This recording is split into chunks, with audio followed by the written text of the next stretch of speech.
Hi friends, எல்லோரும் எப்படி இருக்கீங்க? நல்லா இருக்கீங்களா? நானும் நல்லா இருக்கேன். நம்ம டிஆர்பி எக்ஸாம்ஸ்க்கு அப்புறம் வீடியோஸ் எதுவுமே அப்லோட் பண்ணவே இல்லை. ஏன்னா எக்ஸாம்ஸ்க்கு அப்புறம் நமக்கு எந்த ஒரு அனௌன்ஸ்மெண்ட்டும் வராதனாலையும், எனக்கு பர்சனல் ஒர்க்ஸ் நிறைய இருந்தனாலும் நான் வீடியோஸ் எதுவும் போடவே இல்லை. ஸோ இப்போ பார்த்தீங்கன்னா, இந்த இயர் எண்டுக்கு அப்புறம் நமக்கு கண்டிப்பாக எதனா ஒரு அனௌன்ஸ்மெண்ட் இருக்கும் கோஆபரேட்டிவில். டிஎன்பிசி எக்ஸாம்ஸும் வந்து நமக்கு அடுத்தடுத்து நமக்கு ஆனுவல் பிளானர் படி நடக்க போகுது. ஸோ எல்லாத்துக்கும் சேர்த்த மாதிரி யூஸ்ஃபுல்லாக நம்ம வீடியோஸ் வந்து டாபிக் வைஸ் இதில் போடலாம் அப்படின்னு சொல்லிட்டு நான் இப்போ ஸ்டார்ட் பண்ணியிருக்கேன். பார்த்தீங்கன்னா கோஆபரேட்டிவ்க்கும் நமக்கு ஜிஎஸ் இம்பார்ட்டன்ட் இல்லையா? அதே மாதிரி டிஎன்பிசி குரூப் 1, குரூப் 2 ஏக்கும் மெயின்ஸ்க்கு வந்து நமக்கு டிஸ்கிரிப்டிவில் நம்ம எழுத போகிற எக்ஸாம்ஸ்க்கு நான் இந்த டாபிக்ஸ் ஏற்ற மாதிரி போடலாம்னு சொல்லிட்டு நான் இன்றைக்கி ஸ்டார்ட் பண்ண வீடியோ பார்த்தீங்கன்னா பிஎஸ்எல்வி C59 ப்ரோபா 3 மிஷன் பற்றி இது உங்களுக்கு யூஸ்ஃபுல்லாக இருக்கும்னு நினைக்கிறேன். வீடியோ ஃபஸ்ட் டைம் பார்க்குறவங்க மறக்காமல் சப்ஸ்கிரைப் பண்ணுங்கள். உங்களோட ஃப்ரெண்ட்ஸுக்கும் என்னோட சேனலை ரெஃபர் பண்ணுங்கள். இதுக்கப்புறம் கோஆபரேட்டிவ் சம்மந்தமான வீடியோஸும் நான் ஸ்டார்ட் பண்ண போகிறேன். ஸோ மறக்காமல் வீடியோஸை ஃபாலோ பண்ணிக்கோங்க. இன்றைக்கி இந்த டாப்பிக்கில் பார்த்தீங்கன்னா இஸ்ரோ வந்து நமக்கு சமீபத்தில் ஒரு ராக்கெட் லான்ச் பண்ணியிருக்காங்க. என்ன ராக்கெட்னா பிஎஸ்எல்வி எக்ஸலில் ப்ரோபா 3 என்ற ஒரு ராக்கெட் லான்ச் பண்ணியிருக்காங்க. ஸோ அது யாரோட சேர்ந்து பண்ணியிருக்காங்கன்னு பார்த்தீங்கன்னா NSIL ESA 2 பேரோட சேர்த்து பண்ணியிருக்காங்க. NSILனா நியூ ஸ்பேஸ் இந்தியா லிமிடெட். இவங்க வந்து இஸ்ரோட வர்த்தக பிரிவில் இருக்காங்க. ESA European space agency. இவங்க எப்படின்னா லண்டனில் தலைநகரமாக கொண்டு இருக்காங்க. 22 உறுப்பினர் நாடுகள் சேர்ந்து இந்த அமைப்பு உருவாயிருக்கு. இவங்க 2 பேரும் சேர்ந்து தான் இப்போ இந்த ராக்கெட் லான்ச் பண்ணியிருக்காங்க. இந்த ராக்கெட் லான்ச் பண்ண டீட்டெயில்ஸாக நம்ம இப்போது தகவல்களாக பார்க்க போகிறோம். இது மெயின்ஸ் எக்ஸாமுக்கு உங்களுக்கு யூஸ்ஃபுல்லாக இருக்கும். இஸ்ரோவோட தலைவராக இருக்கிறவர் இப்போ யார் பார்த்தீங்கன்னா திரு ஸ்ரீதர பணிக்கர் சோம்நாத் அவர்கள். பிஎஸ்எல்வி இயக்க இயக்குனர் வந்து திரு ஜெயக்குமார் அவர்கள். ESA பொது இயக்குனராக இருக்கிறவர் திரு ஜோசப் அஸ்பேச்சர் அவர்கள். ப்ரோபோ 3 மிஷனோட மேலாளராக இருக்கிறவர் திரு டேமியன் காலனோ அவர்கள். ஸோ இவங்கெல்லாம் சேர்ந்து தான் இந்த வந்து மிஷனை உருவாக்கியிருக்காங்க. ப்ரோபானுக்கு மீனிங் அர்த்தம் என்னென்னா லாட்டின் வேர்டில் முயற்சி செய்வோம்னு அர்த்தம் இருக்குது. பட் ஆனால் அதை நம்ம எலாபரேட்டாக பார்க்கும்போது project for on board and autonomy அப்படின்னு சொல்லிட்டு ESA அதுக்கு பேர் வச்சிருக்காங்க. ஸோ ESA மூலமாக நமக்கு என்ன பண்ணியிருக்காங்கன்னா பிஎஸ்எல்வியோட ராக்கெட்டை வச்சு நமக்கு இந்த ப்ரோபா 3 லான்ச் பண்ணியிருக்காங்க. இந்த ராக்கெட் எங்கே லான்ச் பண்ணியிருக்காங்க பார்த்தீங்கன்னா சதீஷ் தவான் ஸ்பேஸ் சென்டரில் ஆந்திர பிரதேஷ் மாநிலம் ஸ்ரீஹரிகோட்டாவில் இருக்குது. ஸோ அங்கே பார்த்தீங்கன்னா இஸ்ரோ 5ஆம் தேதி இந்த ராக்கெட் லான்ச் பண்ணியிருக்காங்க. அந்த நேரம் பார்த்தீங்கன்னா 4:04 PM இஸ்ரோ பார்த்தீங்கன்னா பிஎஸ்எல்வி மூலமாக இந்த மிஷனை வந்து தயார்படுத்தியிருக்காங்க இல்லையா? ஸோ இது எத்தனாவது பயணம்னா 61வது. அதாவது பிஎஸ்எல்வி ராக்கெட் மூலமாக ஒரு சேட்டலைட்டை லான்ச் பண்ணுறது பார்த்தீங்கன்னா இது 61வது பயணமாக இருக்குது. ஸோ பிஎஸ்எல்வியில் ஒரு ரகம் இருக்குது. அது என்னென்னா எக்ஸல் ரகம். அந்த எக்ஸல் ரகத்தோட இது 26வது ஏவுகணை வாகனமாக இருக்குது. ஸோ 4 நிலைகளை கொண்ட கனரக தூக்கும் திறன் ஏவுகணை வாகனம்னு இதை சொல்கிறாங்க. ப்ரோபா 3 பணி வெளியீட்டு விவரங்கள் எப்படின்னு பார்த்தீங்கன்னா இதன் மதிப்பு சுமார் 200 மில்லியன் யூரோ இருக்குது. இந்திய விண்வெளி ஆராய்ச்சி நிறுவனத்துடன் இணைந்து ESAயால் இந்தியாவின் பிஎஸ்எல்வி C59 ராக்கெட்டை பயன்படுத்தி சூரியனின் கரோனாவை ஆய்வு செய்ய 2 உயர்தர தொழில்நுட்ப செயற்கைக்கோள்கள் ஏவப்பட்டன. இதோட சுற்றுப்பாதை காலம் பார்த்தீங்கன்னா அதிக நீள்வட்ட சுற்றுப்பாதை 600க்கு 60,530 கிலோமீட்டருக்கு மற்றும் 19.7 மணி நேரத்தில் இது ட்ராவல் பண்ணுது. ஸோ இந்த ப்ரோபா 3 வந்து பார்த்தீங்கன்னா பிஎஸ்எல்வி ராக்கெட் மூலமாக அமைச்சிருக்காங்க இல்லையா? ஸோ இதுக்குள்ளே பார்த்தீங்கன்னா 2 சேட்டலைட் வச்சு நமக்கு அமைச்சிருக்காங்க. ப்ரோபா 3 பணியின் தனித்தன்மைகள் என்னென்ன? ப்ரோபா 3ன்றது அதன் துல்லியமான உருவாக்கம் மற்றும் பறக்கும் தொழில்நுட்பத்தின் காரணமாக தனித்து நிற்கிறது. ஆராய்ச்சிக்காக ஒரு செயற்கைக்கோளை நிலைநிறுத்தும் வழக்கமான விண்வெளி பயணங்களைப் போலல்லாமல் ப்ரோபா 3 2 செயற்கைக்கோள்களை பயன்படுத்துகிறது. ஸோ ஒரே டைமில் 2 செயற்கைக்கோள்களை வைத்து அவங்க வந்து என்ன பண்ணுறாங்க, சூரியனோட கரோனாவை துல்லியமாக படம் பிடிக்கிறதுக்கு இந்த தொழில்நுட்பம் வந்து அட்வான்ஸ்டு லெவலில் கொண்டு போயிருக்காங்க. ஸோ அதுதான் இந்த ப்ரோபா 3 பணியின் தனித்தன்மைன்னு சொல்கிறோம். ஓகேங்களா? ப்ரோபா 3 தனித்தன்மை வாய்ந்தது தான். ஆனால் இதில் இன்னும் முக்கியத்துவம் வாய்ந்த பணிகள் ஏன் இந்த ப்ரோபா 3 ஏன் நம்ம ரொம்ப ஒரு முக்கியமான ஒரு விஷயமா இப்போ கருதுகிறோம்னு பார்த்தீங்கன்னா இது சூரியனின் கரோனா பகுதியில் விரிவான ஆய்வுகளை மேற்கொண்டு துல்லியமான தரவுகளாக வழங்குகிறது. மேம்பட்ட உருவாக்கம் மற்றும் சீரான பறக்கும் தொழில்நுட்பத்தையும் கொண்டுள்ளது. இதில் வந்து பார்த்திங்கன்னா சூரியனோட கரோனா வந்து நம்ம மங்களா ஒரு இதுவாக தான் நமக்கு காட்டும். ஆனால் இந்த சேட்டலைட்டு 2 சேட்டலைட்டு அட் டைமில் நமக்கு என்ன பண்ணோம்னா அந்த வேவ் லென்த்தை கட்டுப்படுத்தி, அதாவது சூரியனோட அந்த கதிர்வீச்சை கட்டுப்படுத்தி நல்ல மைன்யூட்டான ஒரு பிக்சர்ஸை நமக்கு எடுத்து அனுப்பும் அப்படின்ற மாதிரி இவங்க சொல்லியிருக்காங்க. ஸோ அதனால தான் இந்த ப்ரோபா 3 பணி ரொம்ப முக்கியத்துவம் வாய்ந்ததாக நம்ம விஞ்ஞானிகள் வந்து சொல்கிறாங்க. ஸோ 2 செயற்கைக்கோள்னு சொன்னோம் இல்லையா? அதில் எதுன்னு நம்ம படிக்க போகிறோம். 550 கிலோ வந்து இது எடை இருக்கிறதுன்னு சொல்கிறாங்க. OSC அக்கல்டர் ஸ்பேஸ் கிராஃப்ட் ஒன்றும், CSC கொரோனோகிராஃப் ஸ்பேஸ் கிராஃப்ட்ன்ற 2 சேட்டலைட்டை தான் இப்போ நம்ம ப்ரோபா 3ல வச்சு அமைச்சிருக்காங்க. அதாவது இந்த செயற்கைக்கோள்கள் துல்லியமான உருவாக்கத்தில் பறக்கும் சூரிய ஒளியை தடுத்து அதன் மங்கலான சூரிய கரோனாவை கண்காணிக்கவும் சூரிய கிரகணத்தை பிரதிபலிக்கவும் செய்யும். ஸோ இது ரெண்டும் பார்த்தீங்கன்னா 240 kg ஒன்றும் 310 kg ஒன்றும் உள்ள 2 செயற்கைக்கோள்களை ப்ரோபா 3ல ஃபிக்ஸ் பண்ணி அமைச்சிருக்காங்க. ஸோ இது ரொம்ப துல்லியமான டீட்டெயில்ஸாக நமக்கு எடுத்து என்ன பண்ணோம்னா தரவுகளாக நமக்கு கொடுக்கும்.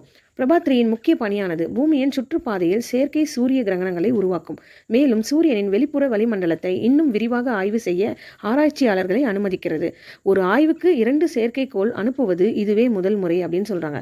இப்போ நம்ம ஃபாரினர்ஸ் அனுப்புறதோ நம்ம இந்தியாவில் அனுப்புகிற சேட்டலைட்ஸ் எல்லாம் மொத்தமாக வச்சு ஒரு ராக்கெட்டில் வந்து லான்ச் பண்ணுவாங்க இல்லையா? ஸோ அதுக்கு ஒவ்வொரு பணி தனித்தனியான பணிகள் மூலமாக அதை அனுப்புகிறாங்க. ஒன்று ஒவ்வொரு பணிகளை செய்யும். ஆனால் சூரியனோட கொரோனாவை பார்த்து துல்லியமான விஷயங்களை தரவுகளாக கொடுக்கறதுக்காக அட்டன் டைமில் 2 செயற்கைக்கோள் அனுப்பியிருக்கிறது இதுவே முதல் முறைன்னு சொல்லியிருக்காங்க. இதனால் பூமியில் சூரியனின் தாக்கம், எதிர்கால விண்வெளி ஆய்வு, பூமியின் காலநிலையை பாதிக்கும் விண்வெளி வானிலை அமைப்பு போன்ற ஆய்வுகளை மேற்கொள்ள உதவும்.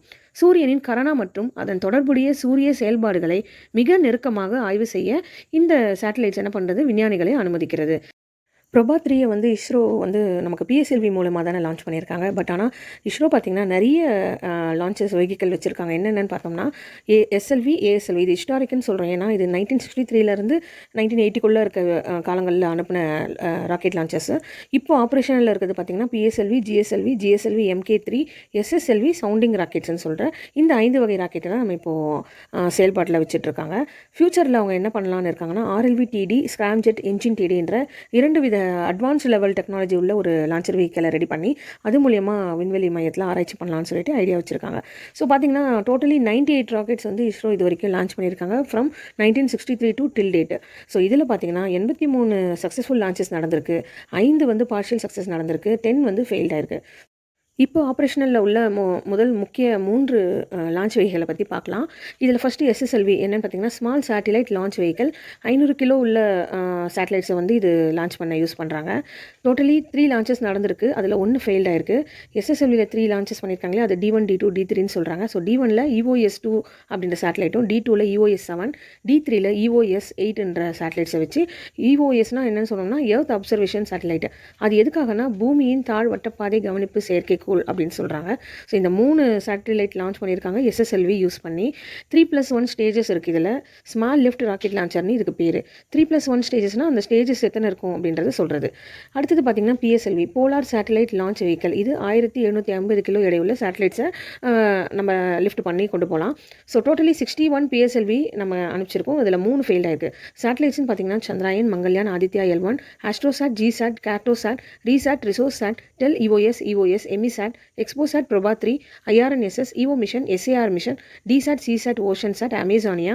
இது எல்லாமே எதுக்கு நம்ம சேட்டலைட்டில் அனுப்பிச்சிருக்கோம் பார்த்திங்கன்னா நிலவு, செவ்வாய், சூரியன், சர்வதேச விண்வெளி மையம், நிலப்பரப்பு போன்றவற்றை ஆராய்ச்சி பண்ணுறதுக்காக அமைச்சிருக்கோம். PSLVயில் மொத்தம் 5 ரகம் இருக்குது. G, CA, XL, DL, QL. இதில் இப்போ நம்ம பிரபா 3 அமைச்சிருக்கிறது வந்து XL ரகத்தில். மொத்தம் டோட்டலாக XL ரகத்தில் 26 ராக்கெட்ஸ் லான்ச் பண்ணியிருக்காங்க. அதில் 1 ஃபெயில்ட் ஆயிருக்கு. So 4 stages minimum lift rocket லான்ச்சர்னு இதுக்கு பேர். ஏன்னா அந்த ராக்கெட் லான்ச் பண்ணுறதுக்கு 4 ஸ்டேஜஸாக இருக்கும். ஸோ அதனால தான் இது 4 ஸ்டேஜஸ் அப்படின்னு சொல்கிறாங்க. ஸோ எஸ்எஸ்எல்வி பார்த்தாச்சு, PSLV பார்த்தாச்சு. நெக்ஸ்ட் நம்ம பார்க்க போகிறது GSLV. இதுதான் இருக்கிறதுலையே ஹெவி லிஃப்ட் ராக்கெட் லான்ச்சர்னு சொல்கிறாங்க. இதுக்கு 3 ஸ்டேஜஸ் இருக்குது. GSLVனா geo synchronous satellite launch vehicle. 5000 kg கிட்ட சேட்டலைட்ஸ் வந்து இதில் யூஸ் பண்ணி லான்ச் பண்ணலாம். டோட்டலி 16 GSLV லான்ச் பண்ணியிருக்காங்க. அதில் 4 ஃபெயில்ட் ஆயிருக்கு. இதில் இருக்க சேட்டலைட்ஸ் பார்த்திங்கன்னா INSAT, GSAT, EduSat, NVS, EOS. இது எல்லாமே எதுக்காக யூஸ் பண்ணியிருக்காங்க பார்த்திங்கன்னா கல்வித்துறைக்கு சேவை செய்யவும், பேரிடரை பற்றி நமக்கு தெரிஞ்சுக்கிறதுக்காகவும், வானிலை ஆராய்ச்சி பண்ணுறதுக்கும், கடல் மற்றும் நிலப்பரப்புகளையோட ஆய்வு செய்வதற்காகவும் இந்த சேட்டலைட்ஸை நம்ம இஸ்ரோ வந்து லான்ச் பண்ணியிருக்காங்க. ஸோ மொத்தம் 3மே வந்து முக்கியமான சேட்டலைட்ஸு. இது எல்லாமே வந்து இதில் வச்சு தான், இந்த ராக்கெட்ஸ் வச்சு தான் நம்ம என்ன பண்ணுறோம், லான்ச்சர் வெஹிக்கல்னு அதுக்கு தான் சொல்லுவோம். இதை வச்சு தான் நம்ம சேட்டலைட்ஸை லான்ச் பண்ணுறாங்க. ஸோ இப்போ நம்ம 4 ஸ்டேஜஸ்ன்னு சொன்னோம் இல்லையா, 3 ஸ்டேஜஸ் 4 ஸ்டேஜஸ். அது என்னென்ன ஸ்டேஜ் பார்த்திங்கன்னா திட மற்றும் திரவ நிலை எரிபொருள் கீழிருந்து மேலாக நம்ம அதை பார்க்கலாம். ராக்கெட்டின் மிக கீழே திட எரிபொருளை சுற்றி 6 ஸ்ட்ராப்பான் திட ராக்கெட் பூஸ்டர்களை கொண்டுள்ளது. எக்ஸலில் இது வச்சு பொருத்தி அனுப்புவாங்க. திரவ எரிபொருளாக உள்ளது. செகண்ட் ஸ்டேஜ் பார்த்திங்கன்னா திரவ எரிபொருளாக உள்ளது. 3வது திட எரிபொருள் ராக்கெட் மோட்டார் உள்ளது. 4வது லான்ச்சர் விண்வெளியில் அதிகரிக்க ஒரு திரவ உந்து சக்தியை பயன்படுத்துகிறது. ஸோ இதெல்லாமே பார்த்திங்கன்னா எரிபொருளை தான் நம்ம ஸ்டேஜஸ்ன்னு சொல்கிறோம். ஸோ ஒவ்வொன்றா அது ஸ்டேஜ் வைஸ் அது வந்து ராக்கெட் வந்து லான்ச் ஆகும் இல்லையா. ஸோ அதுக்கு தான் இந்த ஸ்டேஜஸ் வச்சு நம்ம இந்தியாவில் இருக்க ஸ்பேஸ் சென்டர்ஸை பற்றி பார்க்கலாம். Satish Dhawan space centre AP, அதாவது ஆந்திர பிரதேஷில் ஸ்ரீஹரிகோட்டாவில் இருக்குது. விக்ரம் சாராபாய் ஸ்பேஸ் சென்டர் கேரளா திருவனந்தபுரத்தில் இருக்குது. Liquid propulsion system centre Kerala திருவனந்தபுரத்தில் இருக்குது. ஸ்பேஸ் அப்ளிகேஷன் சென்டர் அகமதாபாத்தில் இருக்குது. Thumba equatorial rocket launching station Thiruvananthapuram கேரளாவில் இருக்குது. 1963 SLV என்ற ஹிஸ்டாரிக் ஒரு லான்ச்சை ரெடி பண்ணி அனுப்பினாங்க இல்லையா, அது தும்பாவில் தான் அனுப்பியிருக்காங்க. ஸோ இப்போது கன்ஸ்ட்ரக்ஷனில் இருக்கிறது பார்த்திங்கன்னா குலசேகரப்பட்டினமில் தூத்துக்குடியில் இருக்குது, அதாவது தூத்துக்குடி மாவட்டத்தில் இருக்குது. அதை ரெடி பண்ணிட்டு இருக்காங்க. 2026 அதிலலாம் ரெடி ஆகிடும்னு சொல்லியிருக்காங்க. ஓகே, 2024 ராக்கெட்ஸ் என்னென்ன லான்ச் பண்ணியிருக்காங்கன்றது டீட்டெயில்ஸ் பார்க்கலாம். ஸோ ஃபஸ்ட்டு பார்த்திங்கன்னா 1 ஜனவரி 2024 PSLV ரகத்தில் C58 எக்ஸ்போசாட்டை வந்து நம்ம லான்ச் பண்ணியிருக்காங்க. எக்ஸ்ரே பொலாரிமீட்டர் சேட்டலைட்னு அதுக்கு பேர். GSLV F14 17 February 2024 INSAT 3DS சேட்டலைட்டை அமைச்சிருக்காங்க. ஸோ இன்சாட்னா இந்தியன் நேஷனல் சேட்டலைட் 3DS பேர். அடுத்தது பார்த்தீங்கன்னா 16th ஆகஸ்ட் 2024 எஸ்எஸ்எல்வி ரகத்தில் D3ல EOS 8 சேட்டலைட்டை அமைச்சிருக்காங்க. எர்த் அப்சர்வேஷன் சேட்டலைட்டுன்னு பேர். ஸோ இந்த ராக்கெட்ஸ் எல்லாம் 2024 லான்ச் பண்ணியிருக்காங்க.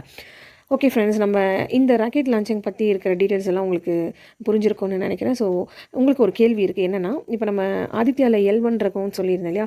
ஸோ அதில் எந்தெந்த ஊரில், அதாவது எந்தெந்த ஃபாரின் கண்ட்ரியில் L1 ரகம் ராக்கெட் அனுப்பிச்சிருக்காங்கன்னு எனக்கு நீங்கள் கமெண்ட் பண்ணுங்கள். ஸோ அதேமாதிரி பிரபாவில் வந்து 3 வந்து ராக்கெட் லான்ச் பண்ணியிருக்காங்க. இதுக்கு முன்னாடி பிரபாவில் ராக்கெட் லான்ச் பண்ணியிருக்காங்களா, அந்த டீட்டெயில் சர்ச் பண்ணி எனக்கு கமெண்ட் பண்ணுங்கள். இதுக்கப்புறம் இருக்க வீடியோஸ் எல்லாம் மறக்காமல் சப்ஸ்கிரைப் பண்ணிவிட்டு என்னோட சேனலை ஃபாலோ பண்ணுங்கள். தேங்க்யூ. அடுத்த வீடியோவில் பார்க்கலாம்.